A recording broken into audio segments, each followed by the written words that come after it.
యేసులో అన్ని వేళలో యేసులో.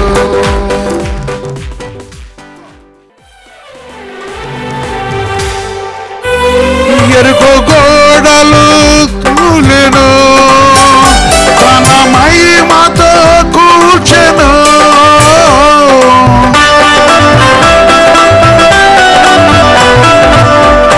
ఎరుకో గోడలు తన మహిమతో కూర్చెను, యోధాను తీర్చెను, నన్ను దరికి చేర్చెను. యోధాను తీర్చెను, నన్ను దరికి చేర్చెను. మన రక్షణ సిలువలో ప్రతినిత్యము సిలువగా, మన రక్షణ సిలువలో ప్రతినిత్యము సిలువేగా.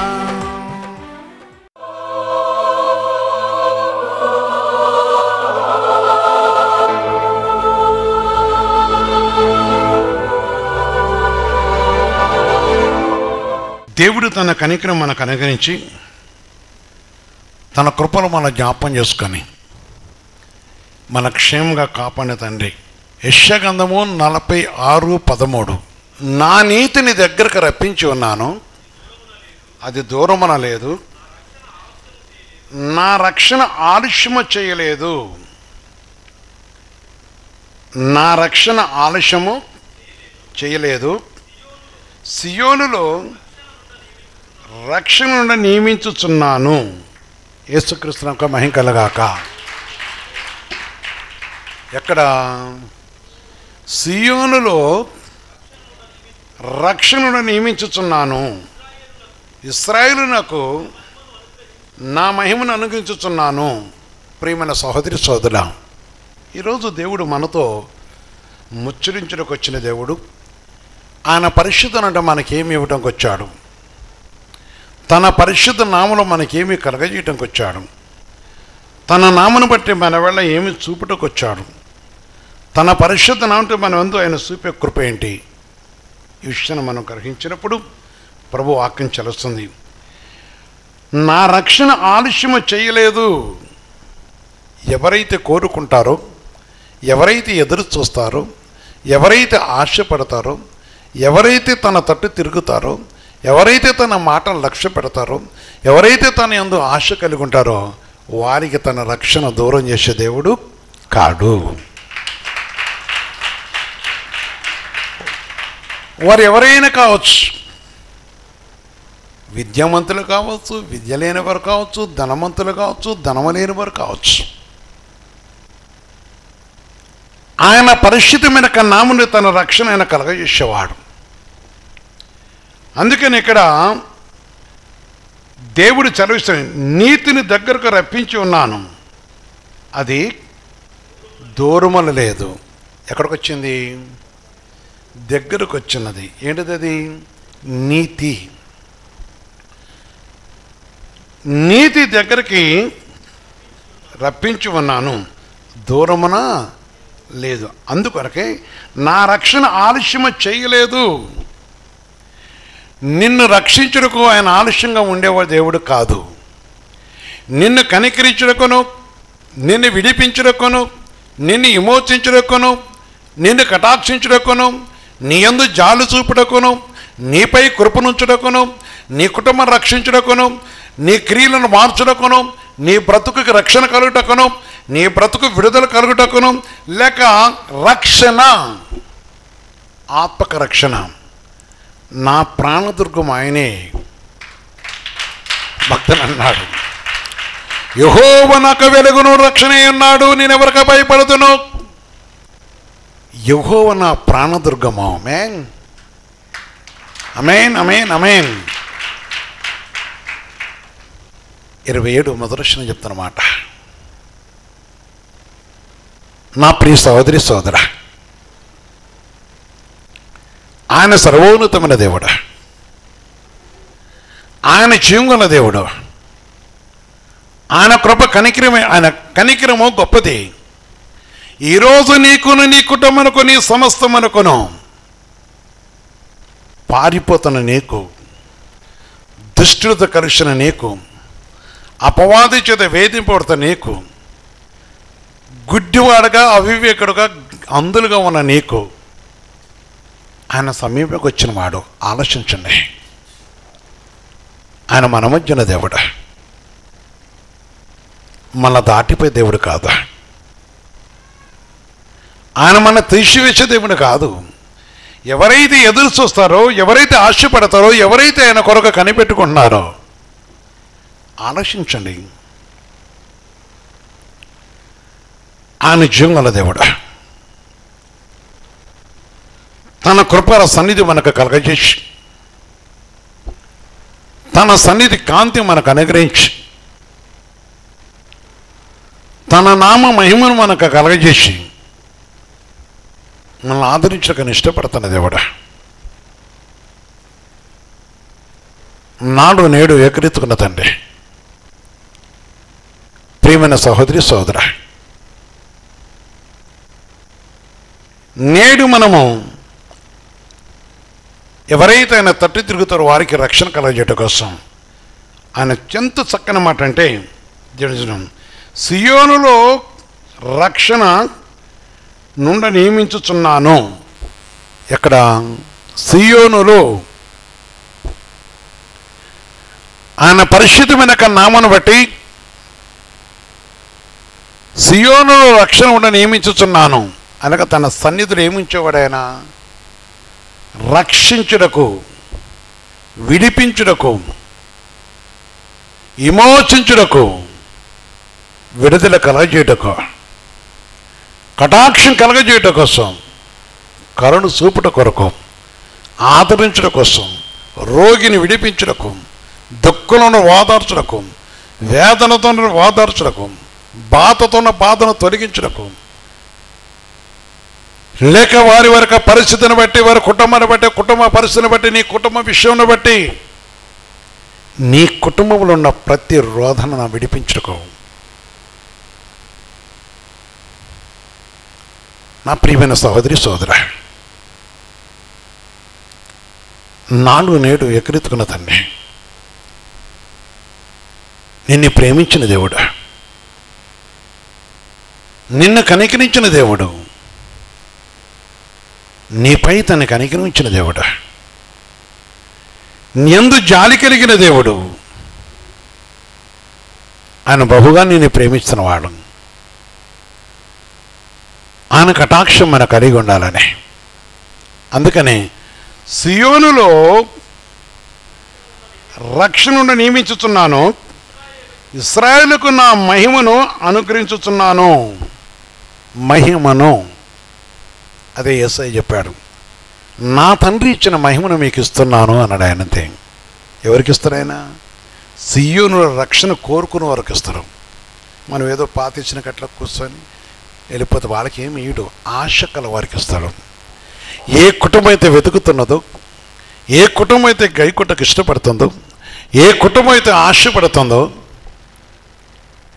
ఆశపడే కుటుంబాన్ని ఆదరించడం కోసం సియోనులో నా ప్రియమైన సహోదరి సోదర, నిన్ను ప్రేమిస్తున్న దేవుడా, నిన్ను కనికరించే దేవుడు, ప్రియ సహోదరి సోదర, తన చిత్తాన్ని మనం వెతుకుతున్నప్పుడు, తన ఉద్దేశాన్ని మనం వెతుకుతున్నప్పుడు, తన పరిశుద్ధన మార్పును మనం వెతుకుతున్నప్పుడు, ఆయన కృపగల దేవుడు గనక, ఆయన కనికరగల దేవుడు గనక నీపై, నాపై, మనపై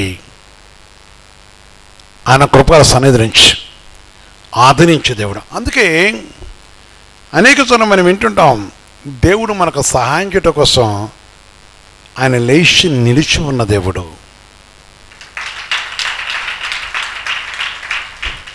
ఆయన లేచి నిలిచి ఉన్న దేవుడు.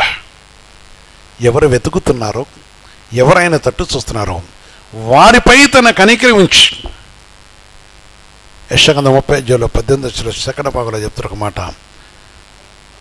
మిమ్మును కరుణింపవలెనని నిలబడి ఉన్నాడు. యెహోవా ఎక్కడున్నాడు? ఆయన సియోనులో ఉన్నాడు. న్యాయం తీర్చే దేవుడా.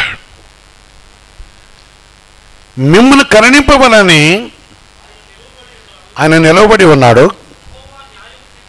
యెహోవా న్యాయం తీర్చే దేవుడు. ఆయన నిమిత్తము కనిపెట్టుకున్న వారందరూ ధన్యులు, ధన్యులు, ధన్యులు. ఈరోజు ప్రభు వాక్యం అన్న ప్రియ సహోదరి సోదరా, ధన్యుడివి. అందుకే కనిపెట్టుకోవాలి. పరిశుద్ధాత్మ దేవుని మాట కోసం మనం కనిపెట్టుకోవాలి. జీవన దేవుని యొక్క మాట కొరకు మనం ఎదురు చూడాలి. సజీవమైన దేవుని కొరకు మనం కనిపెట్టుకుని చూడాలి అని మనం చూస్తున్న దేవుడా. విమోచించదండి. నాడు నేడు కూడా ఎగిరెత్తుకున్న దేవుడా. తన మాట గొప్పది, తన వాక్కు గొప్పది, తన సన్నిధి గొప్పది, తన పరిశుద్ధమైన మాట గొప్పది.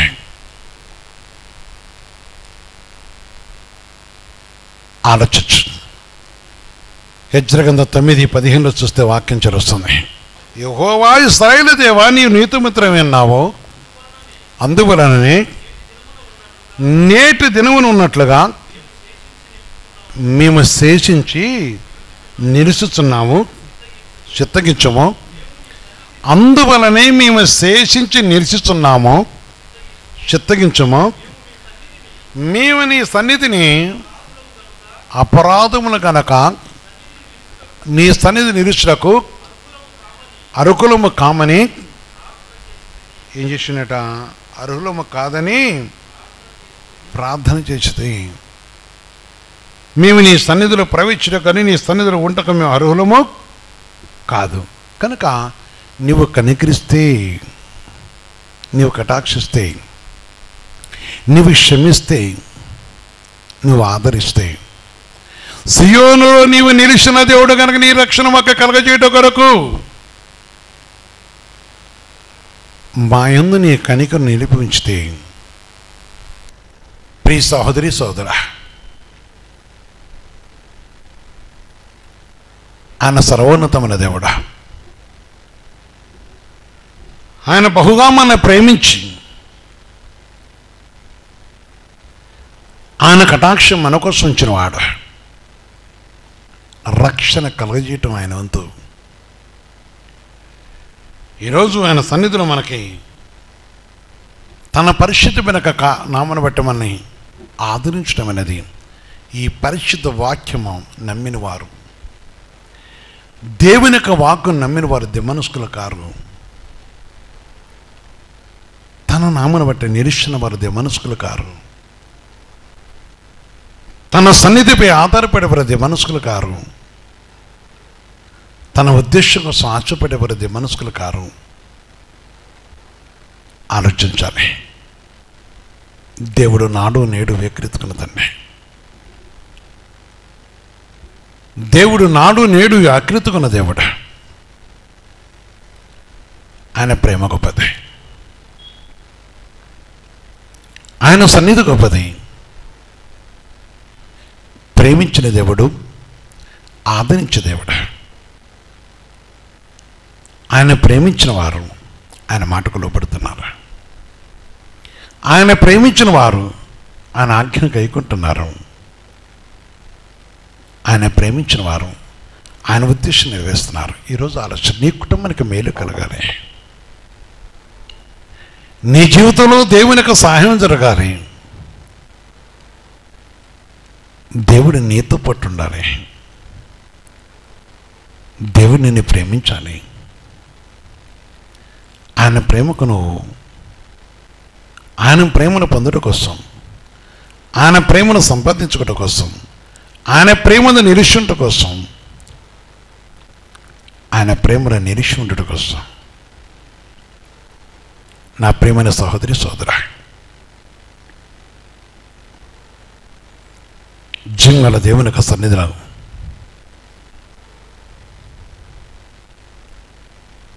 ఆయన కృప విలువైనది. జీవగల దేవుని యొక్క మాట గొప్పది. నేడు తన సన్నిధికి అంతని మనం కోరుకున్నప్పుడు దేవుడు ఆశ్రయించేవాడు. ఆయన కొరకు ఎదురు చూస్తున్నప్పుడు సియోనులో రక్షణ నిరీక్షణ ఉంటుంది.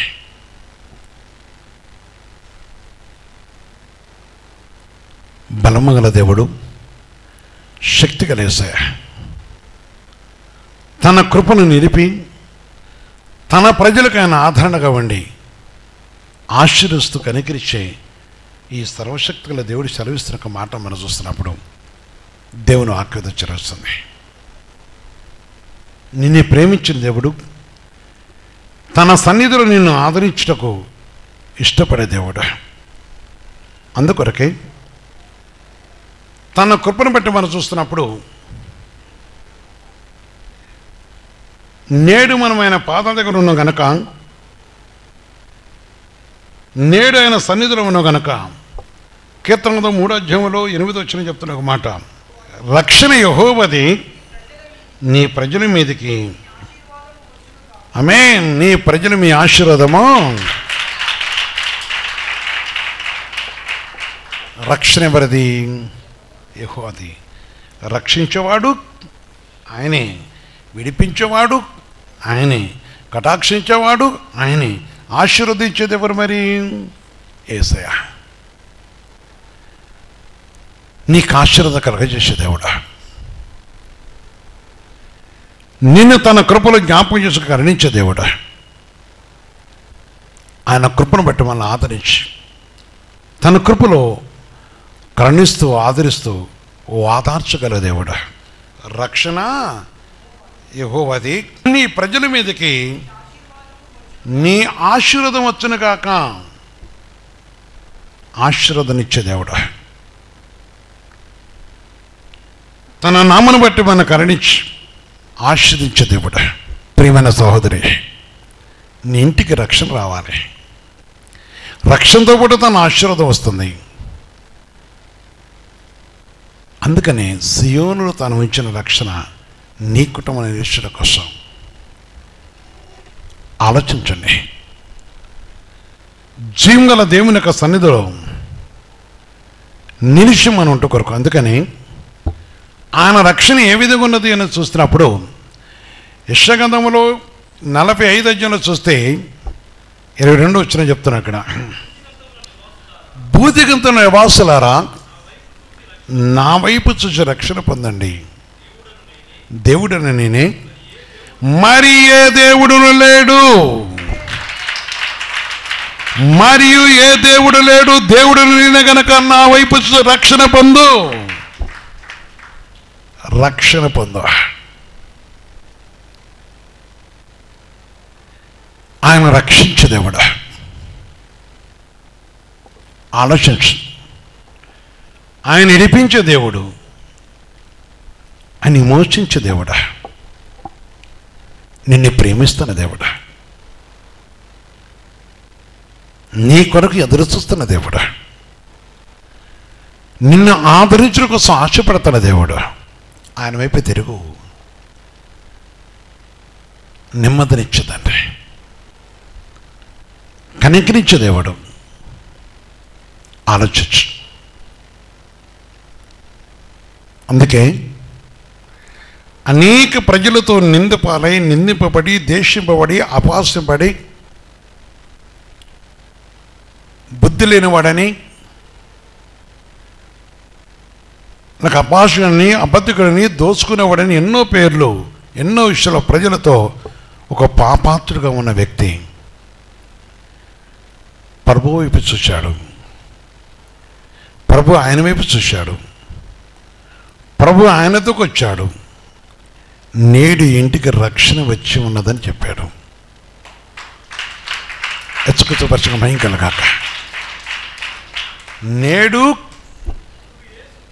ఇంటికి రక్షణ వచ్చిందని లోక సువార్త 19వ అధ్యాయం 9వ వచనం చెప్తున్నాడు అన్నమాట. నా ప్రియ సహోదరి సోదరా, ఈరోజు నువ్వు ఆలోచించాలి. దేవుని సన్నిధిలో నేడి ఇంటికి రక్షణ వచ్చి ఉన్నదని ఎందుకు చెప్పాడంటే ఆయన వైపు చూశాడు. అక్కడ వాక్యం ఉన్నది, భూదిగంత నివాసులారా నా వైపు చూసి రక్షణ పొందమన్నాడు. కనుక పాపం అనే ముసుగులో ఉన్నవాడు, లేక నాన్న మీదగా చెడ్డ ముసుగులో ఉన్నవాడు ప్రభుత్వం చూడగానే ఏం దొరికింది?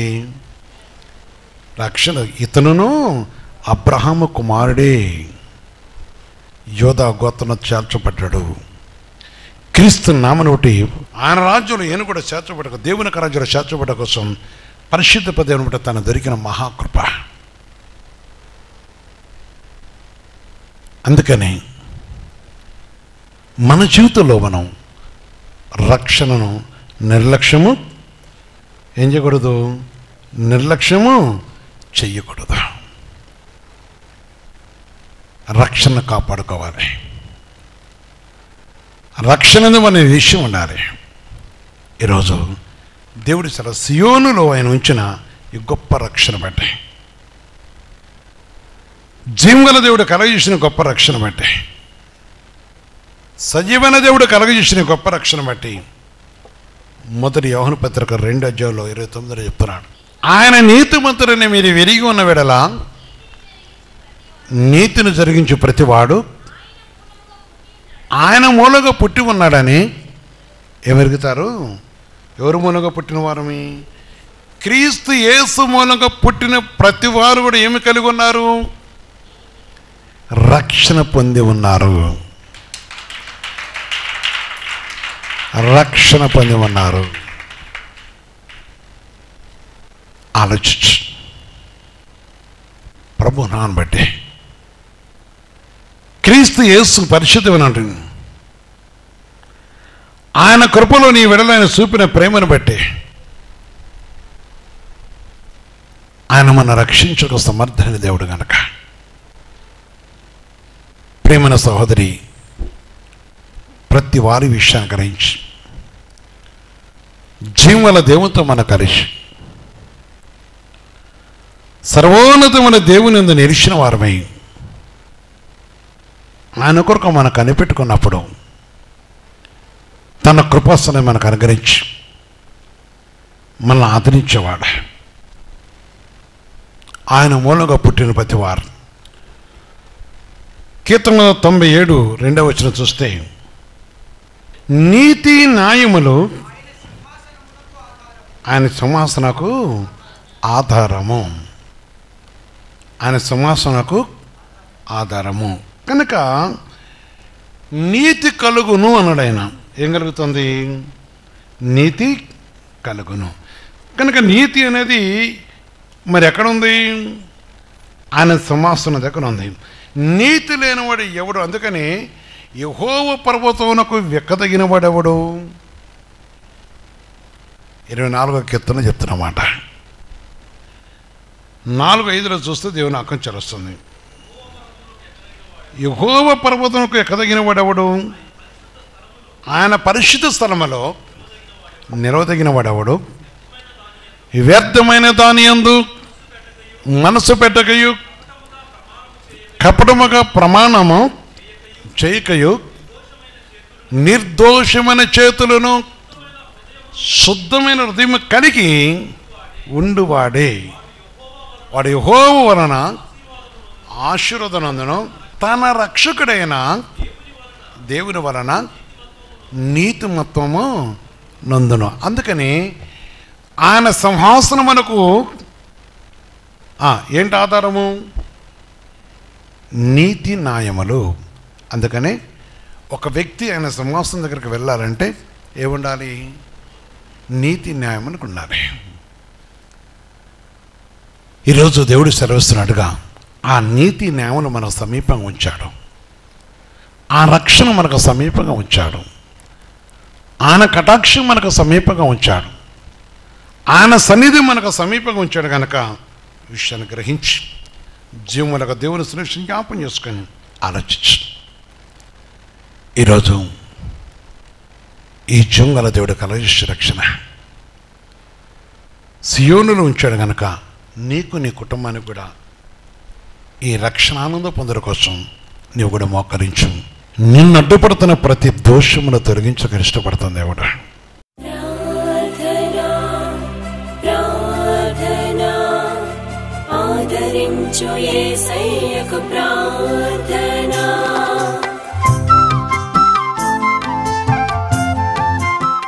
పరిశుద్ధ తండ్రి, జీవలేసయ్య, మీ పరిశుద్ధ పాదాలకు వందనాలు.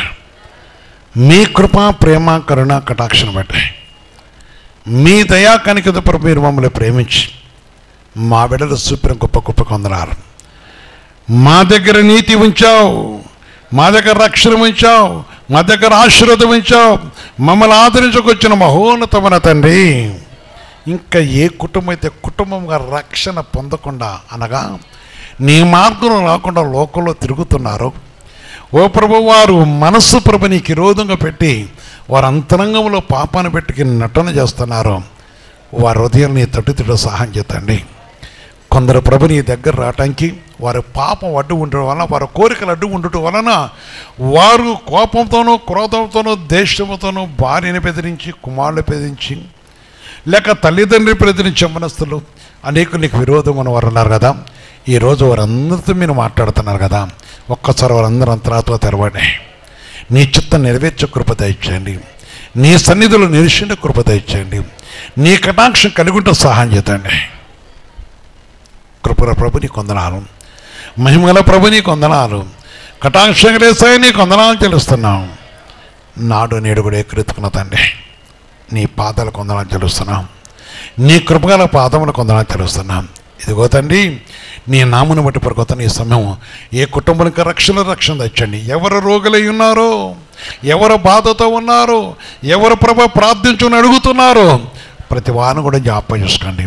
ప్రతి యవనస్తులు, ప్రతి కుటుంబాన్ని కూడా జ్ఞాపకం చేసుకొని నీ విలువైన రెక్కల చోట మరపరుచుకొని నీ కటాక్షం దయచేసి మీరు కరుణించి కటాక్షించమని యేసుక్రీస్తు పరిశుద్ధ నామమున ప్రార్థించి వస్తున్నాం తండ్రి. ఆమేన్, ఆమేన్, ఆమేన్.